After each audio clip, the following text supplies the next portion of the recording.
கொண்டதுக்கு ஒரு நோக்கம் உண்டு.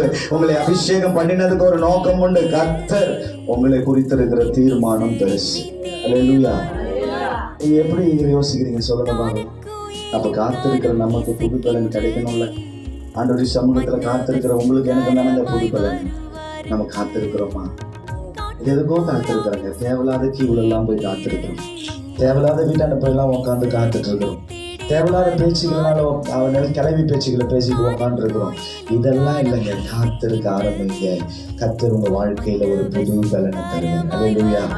ஆண்டவர் இந்த வருஷம் நமக்கு வாக்குத்தத்தம் திறந்த வாசல உனக்கு முன்பாக வைத்திருக்கிறேன். அது ஒருவனும் பூட்ட மாட்டான். பிலதெல்பியா சபைக்கு சொன்னது போல கொஞ்சத்துல நம்ம எப்படி இருக்கிறோம்? நிதானமா, உத்தமமா, உண்மையா காத்திருக்கும் போது கர்த்தர் நமக்கு வாசலையே ஓபன் பண்ணுவாருன்னா, நீ காத்திருக்க ஆரம்பிச்சா கர்த்தர் உனக்கு புது பலன் மட்டும் இல்லை, புதிய காரியங்கள் உங்களை தேடி வரும்போது. அல்லேலூயா.